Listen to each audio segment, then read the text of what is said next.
You may have heard the claim that Africa had no writing before colonialism. Whether this claim is made by way of ignorance or to deliberately misguide the public, the accusation is as damaging as it is demonstrably false. In reality, Africa is the home of writing, and as such, home to several of the oldest and most influential written languages known to man. Whether that be the Nsibidi script of West Africa, the Ge'ez script of East Africa, the ancient Meroitic script of the Sudan, or the now globally infamous Medu-Neter script, commonly known as hieroglyphs or hieratic, of Africa's Nile Valley. Africans have always prized the need to keep records and ledgers both orally, artistically, and by means of the written word. Diodorus Siculus reminds us, They say also that the Egyptians are colonists sent out by the Ethiopians, Osiris having been the leader of the colony. And the larger part of the customs of the Egyptians are, they hold, Ethiopian, the colonists still preserving their ancient manners. The shapes of their statues and the forms of their letters are Ethiopian, while that which is called sacred is understood only by the priests of the Egyptians, who learn it from their fathers as one of the things which are not divulged, but among the Ethiopians, everyone uses these forms of letters. These words illustrating that as far back as 2,000 years ago, it was contemporaneously understood that the very gift of writing to Egypt, and by extension, the known world, was an inheritance of Central Africa, handed down to their colony in Egypt. These ancient examples of writing bear testament to a likely unbroken tradition of writing on the African continent.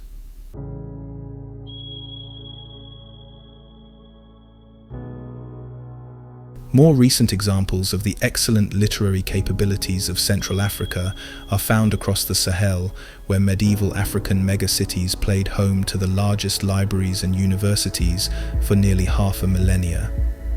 Yes, for a period spanning roughly the 11th to the 16th century, these infamous and gargantuan learning districts were found in Djenné and Timbuktu in western Central Africa, taking over from the city of Djenné that was situated in the Songhai. For around 500 years from the 12th to the 16th century, the great Mande city of Timbuktu served as the single largest educational center in the world, complementing the financial power of the Mali Empire and capping what was the golden age of Islam from the very heart of Africa. At the apex of this achievement were millions of expertly crafted academic books and manuscripts that were produced over a 500-year period. Some of these were housed in the 180 educational institutions around the Timbuktu, whilst others were held in the private collections of families in local and surrounding areas. Even more were likely sold to the global Arab-speaking communities of Europe, Africa, and Asia. Thankfully, many of these manuscripts have survived to this day, in spite of repeated attempts by fanatic Islamists and foreign vandals who, even in recent years for inexplicable reasons, still seek to lay them to waste. Timbuktu was home to an estimated 700,000 of these books and manuscripts. However, many more were actually produced during this mighty dispensation of African high culture and education. Consider for a moment the human capital required for such an endeavor of scholarship, an endeavor that took place before the invention of the printing press. For this single city to house enough intellectuals and scribes to produce millions of books is in itself a marvel of ingenuity and human achievement that should be celebrated globally. However, as with all great dispensations, the exploits of this mighty center of education sadly came to an abrupt halt in 1591, when Moroccan invaders took control of Songhai and subsequently invaded Timbuktu, disrupting the political stability and central funding that had allowed scholarship to flourish. Scholars were targeted and most fled the city, taking their knowledge and manuscripts with them. The barbarous occupiers didn't understand or appreciate Timbuktu's intellectual tradition. Following this, Timbuktu saw a steady decline for over 400 years, catalyzed by increasing desertification and the eventual colonization of the entire continent. The exploits and brilliance of this African population of scholars became the stuff of fables. the physical and intellectual riches of this once great city becoming nothing more than a fiction legend. Its very name used as a metaphor for the fabled and the most elusive reaches of the earth. However, in the 1980s, a native Malian librarian and archivist, Abdelkader Haidara, continuing his father's work, began collecting and preserving the priceless manuscripts. His efforts gained international attention, drawing support from organizations like the Ford Foundation and the Andrew W. Mellon Foundation. The preservation venture evolved into a truly global endeavor, with African nations playing a crucial role in supporting Haidara's campaign, spearheaded by South Africa, under the leadership of former President Thabo Mbeki, initiating the South Africa-Mali project to aid in preservation, provide funding and raise awareness. Following this, the Hill Museum and Manuscript Library in Minnesota has provided digitization solutions, while institutions like the British Library and the National Library of France have provided expertise in conservation. The rescue mission reached a critical point in 2012 when Islamist militants seized Timbuktu as a result of the NATO invasion of Libya, which caused huge destabilization to the region that most believe was an intentional byproduct of the invasion. Haidara, along with Dr. Stephanie Diakite and a network of local families, orchestrated a daring operation to smuggle thousands of the manuscripts out of the city. They worked in secret, moving the documents by boat, car, and donkey cart to safety in Bamako. This heroic effort was supported by a coalition of international partners. Today, while many manuscripts remain in Bamako due to security concerns, the work continues. Digitization efforts are ongoing, making these texts accessible to scholars worldwide. Conservation work addresses damage from both age and the rescue operation itself. As we speak, plans are being discussed for a new, secure facility in Timbuktu to house the returned manuscripts. This ongoing story of the Timbuktu manuscripts serves as a powerful reminder of the global importance of preserving our shared cultural heritage.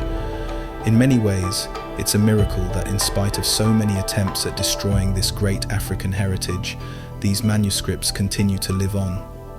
It's ironic that the only reason we have the Timbuktu manuscripts and even know the university existed is because most of the 350,000 manuscripts that survived were stored in private family collections rather than libraries, and therefore were protected from the European colonial practice of burning down libraries, temples, and palaces, and subsequently claiming they never existed. The manuscripts, which were largely assumed to be written exclusively in Arabic, have become widely but falsely associated with Arab scholarship, and the role of Arabia and the Levant is often overstated in retellings of the mighty city. But that's like claiming the University of Cambridge's achievements should be attributed to the ancient Romans because they introduced Christianity to Britain. Mali in those years was never a victim of Arab conquest. Yet, in the case of a Central African achievement, as always, it becomes the defaulted position for those prejudiced against the notions of African brilliance to make the outside contribution, however menial, the focus of the achievement. Thankfully, the claims of widespread external contribution have been largely disproven with the recent rescue of the manuscripts, which uncovered a very interesting discovery, which proves their native African authorship. Historians and linguists have discovered, alongside Arabic, many key texts produced by the scribes were actually written in a native adaptation called Ajami.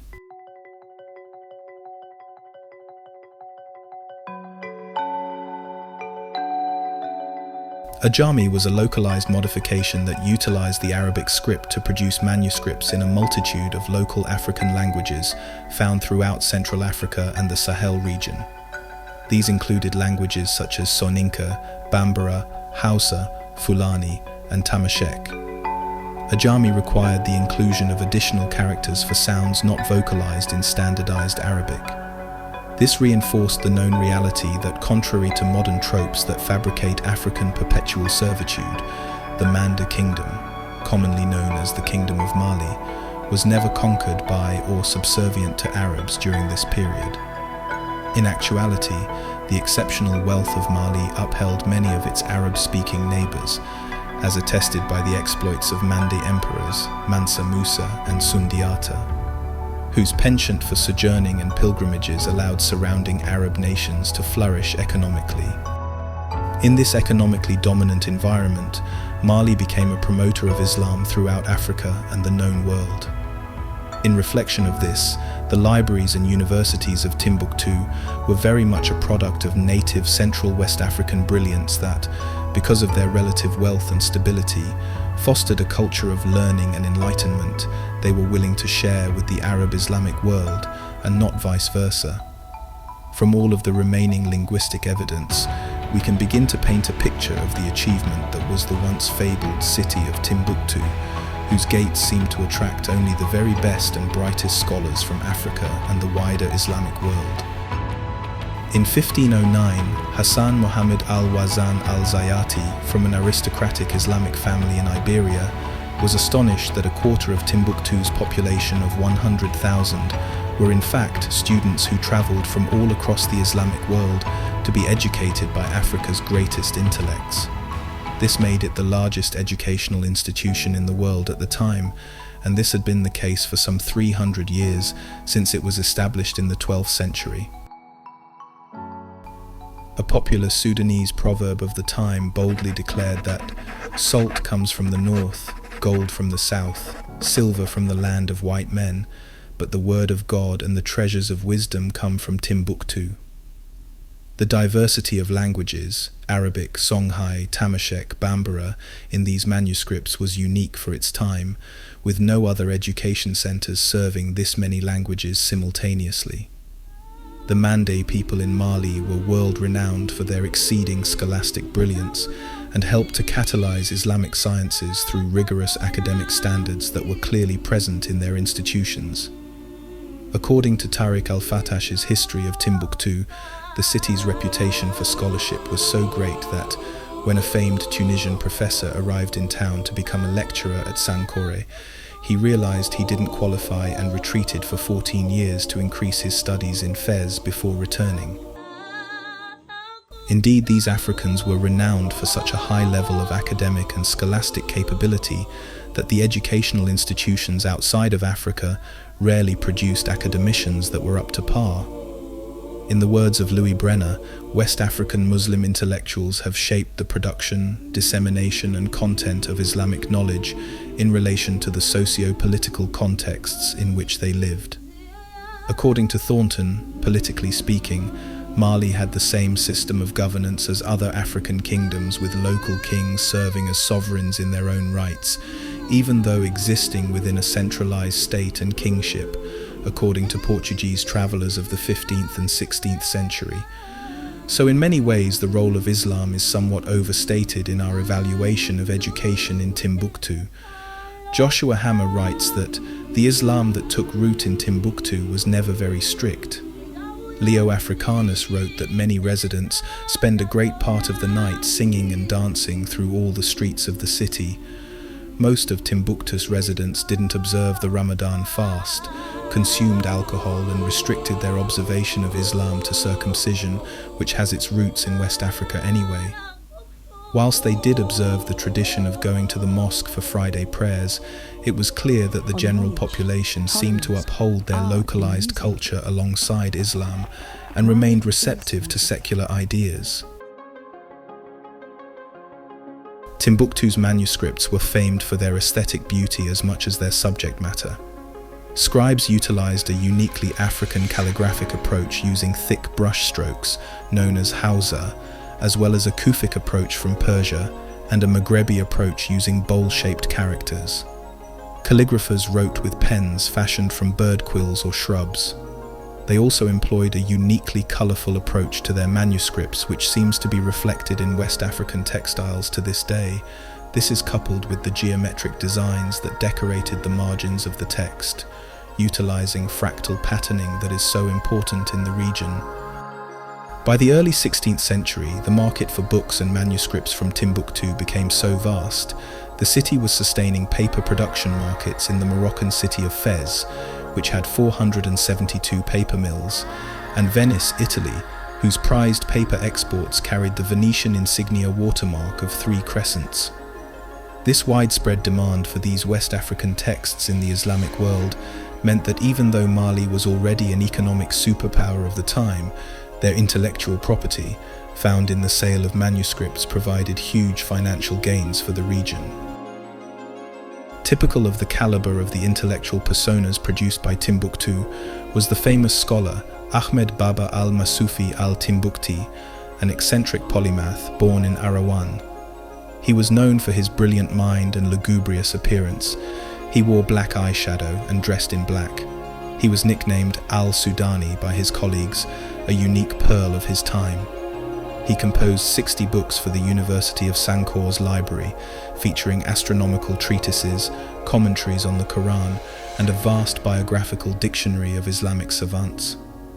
Ahmed Baba's achievements are very much a microcosm of the broad scholastic academic range of the subjects specialized in Timbuktu. It is clear that amongst other subjects, Timbuktu manuscripts contained advanced algebra, trigonometry, physics, chemistry, astronomy, Greek philosophy, the world's largest Arabic dictionary, spanning 28 volumes, poetry, music, optics, historical analysis, romance literature, recipe and herbal medicine, Tariq al-Sudan's History of Life on the Middle Niger, legal Islamic jurisprudence, astronomy, including the orbits of the planets, elaborate charting of the stars and constellations, spherical trigonometry to calculate lunar and solar orbits, nutritional and therapeutic remedies, botanicals, books on ethics, covering polygamy, money lending and slavery. In short, the academic community of Timbuktu specialized and built curriculums around almost every philosophy, theology, arts and the sciences. The sheer breadth of subject matter far exceeded any contemporaneous educational institution, which were typically clergy-led and focused law, medicine and theology. The Timbuktu approach really formed something close to the foundation of what became our modern educational system. So is it fair to say there is a historical problem with African literacy? Perhaps. From all the evidence, it seems African scholars were way ahead of their time, and perhaps the medieval world was just not ready for that kind of liberalism. Indeed, it was the West African traditions of secular and Islamic literature that ignited the spread of Arab literacy around the continent, helping Arabic to become the most widely spoken language in Africa to this very day, and helping the rest of the world see value in widespread literacy. Thank you for joining me on the King's Monologue. If you enjoyed the content, don't forget to like and subscribe. There's a lot more like it on the channel. Thank you to my patron supporters and production team. If you believe this research has value, please consider supporting me on Patreon. You can sign up using the link in the description, and obviously share this with someone who'd find it interesting.